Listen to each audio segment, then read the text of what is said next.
Frères et sœurs, j'ai mon petit témoignage aussi à propos de la musique. Je suis quelqu'un, j'aime chanter beaucoup et depuis que je suis enfant, mon rêve c'était de devenir un chanteur de l'Éternel.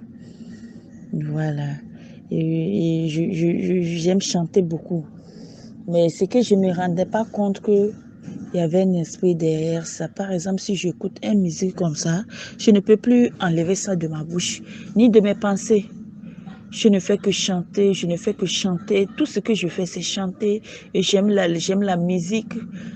Ça dit, les musiques mondaines, je pouvais prendre tout mon temps à chanter ça, à copier ça dans mon portable. Je pensais que c'est moi j'aimais. Je pensais que c'est moi j'aimais chanter. Oui, c'est vrai que j'aime chanter, mais à un moment donné, je suis fatiguée, je vais arrêter de chanter et je n'arrive plus. Je ne fais que chanter. Si je prends cette chanson, je chante, je laisse un autre, je reviens dessus. C'est tout, il y a des chansons que quand je commence à chanter, je peux faire 3 jours dessus.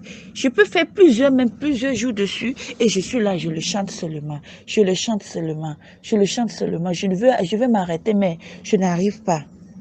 Quand j'ai écouté l'émission à propos de la musique, je me suis rendu compte, je dis, waouh, donc il y a un esprit derrière les chansons là. C'est vrai que présentement, c'est difficile. Quand je veux louer Dieu, je ne sais pas quelle chanson prendre. Je ne sais pas quelle chanson est bon. Donc, maintenant, je fais attention. Souvent, je peux être dans un endroit où il y a la musique. Avant, quand je suis dans un endroit où il y a la musique, quand j'écoute la musique, oh, je les accompagne, je chante avec eux. Maintenant, je me retiens. Souvent, j'oublie quand j'ouvre ma bouche. C'est comme il y a un esprit à moi qui me dit, non, tiens, tu ne dois pas chanter. Et tout de suite, je stoppe. Et c'est comme ça. Maintenant, je ne chante plus. Quand je ouvre ma bouche pour chanter, ce sont les louanges et les adorations à Dieu. C'est ce que je fais. Et surtout quand je fais mes ménages, quand je fais la lessive, j'aime chanter, j'aime beaucoup chanter, louer Dieu. C'est ce que j'aime faire. Et avant, quand je lavais mes assiettes, quand je faisais mes trucs, je chantais, je louais, je chantais, mais c'était pas la louange, je chantais les musiques mondaines. Je chantais et quand je chante, quand je me mets à chanter comme ça, tout le monde autour de moi me dit, mais tiens, tu as une belle voix, tu as une belle voix.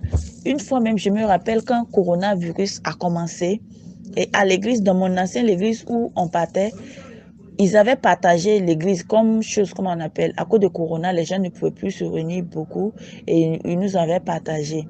Donc, la partie où on nous avait mis, il n'y avait plus de chantres, les choristes là n'étaient pas là. Et je me suis, le pasteur a demandé s'il y a quelqu'un qui peut diriger le choral. J'ai dit oui. Et quand on m'a donné la micro, j'ai commencé à chanter. Le pasteur a dit waouh, il y a les talents cachés dans l'église et lui, il ne savait pas.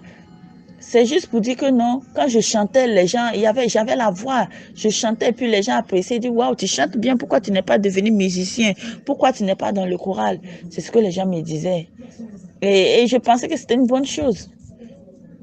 Voilà, je prenais les musiques des artistes là et j'apprenais ça par cœur. Je chantais, j'aimais ça, je chantais.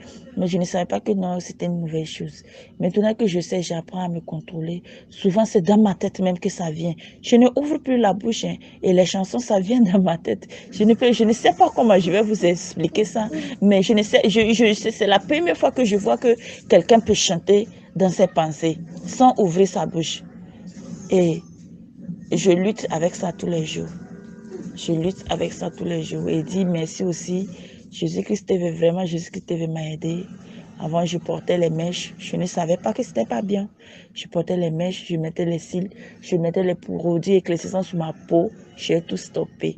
Les gens qui me connaissent aujourd'hui, la chose qui m'embête, le fait que j'ai changé, j'ai arrêté de m'habiller sexy, je porte les longues robes, je porte les foulards. Dans le quartier où je suis, je peux dire que je suis la seule chrétienne.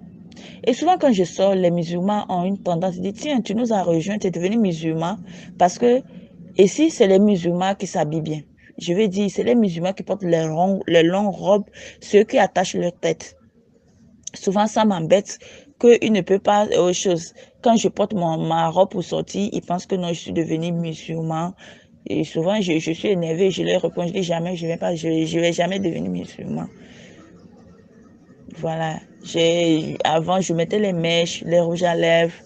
Je m'habillais sexy, je portais les boucles d'or. Aujourd'hui, je me suis débarrassée de tout. Et la chose qui fait plaisir aujourd'hui, tu sais, dernièrement, je me trouve belle comme ça. Je me trouve belle sans produit. Je me trouve belle sans les mèches. Et vraiment, avant, quand je dormais, je faisais des cauchemars. C'est vrai, j'avais arrêté de porter les sexy, mais c'était toujours dans ma maison. J'avais gardé ça. L'autre jour, j'étais là, il y a peut-être 3 semaines de cela, j'étais là comme ça. Je ne sais pas ce qui m'a pris. J'étais en train de faire la cuisine. À un moment donné, j'ai arrêté de faire la cuisine et je suis rentrée dans la chambre. J'ai renversé tous mes habits. C'est comme si c'est quelque chose qui triait. J'ai ma fille de 5 ans. Elle est venue. Et elle dit, maman, qu'est-ce que tu fais? Tu veux voyager? J'ai dit non, je vais jeter tous les habits qui ne rendent pas gloire à Dieu. Et j'ai commencé à trier les habits. La petite fille, je ne sais pas si c'est l'Esprit de Dieu qui l'a poussée. Il y a les habits, quand je prenais, je mets à côté et elle vient et dit, non, maman, ça, c'est pas bon. Elle met de côté. Et on a les habits que j'ai jetés, c'est plus beaucoup que ce qui m'en reste. Parce que tous mes vêtements étaient sexy. Après, elle m'a aidé, on a mis dans un sac. Je ne sais pas, en Afrique ici, on a le sac de maïs, 40 bols là. J'ai rempli ça. Je suis allée mettre dans la poubelle. Je suis allée mettre dans la poubelle et je ne croyais pas. J'ai soulevé mes bijoux, mes maquillages. Oh mon Dieu, c'est de l'argent. C'est de l'argent, mais je suis allée mettre tout dans la poubelle. Aujourd'hui, je suis content. Je vois que Dieu m'a aidé. Je me suis détachée de beaucoup de choses que je faisais dans ma vie. La masturbation, la fornication, beaucoup de choses que j'ai abandonnées. Vraiment, je rends gloire à Dieu. Je dis merci à Dieu. Je vois que Dieu est en œuvre dans ma vie. Il est en train de faire. Il me change. Petit à petit, je vois que les choses que j'abandonne, je ne fais pas et je suis content. Je suis content parce qu'il y a souvent les choses que je faisais. Quand je finis de faire, je rentre dans la maison, je suis triste, je pleurais. Je dis à Dieu, Seigneur, quel jour moi aussi je vais te plaire. Quel jour, Seigneur, je peux marcher comme tu le veux. Quel jour je peux être fière de dire oui que je suis enfant. Je dis, Seigneur, c'est moi, je suis tout le temps devant toi en train de demander pardon. Tout le temps, c'est moi. Quand je sors, je veux faire du bien, mais je n'arrive pas. Ce que je vais faire, je n'arrive pas à faire. Je me retrouve toujours dedans, surtout la motivation là. Je n'arrivais pas à me débarrasser. Je pouvais finir et je reste dans la maison. Je pleurais, je me trouvais sale, j'étais misérable quand je finis de faire ça. Quand je dis non, c'est fini, je ne vais plus faire ça, je me retrouvais. Mais Dieu m'a délivré. Ça vaut plus de 4 mois, je me suis plus masturbée, je rends gloire à Dieu. Et je ne vais plus jamais le faire encore au nom de Jésus-Christ. Parce que quand Jésus te délivre, il te délivre pour toujours. Vraiment, merci, merci beaucoup. Je bénis le Seigneur Jésus-Christ pour cette chaîne Jésus-Christ TV, que j'ai connu ça. Je sais que c'est par la grâce de Dieu. J'espère que vous pouvez comprendre mon français. Je m'exprime très mal. Mais je tenais vraiment à faire ce témoignage. Que Dieu bénisse tout le monde.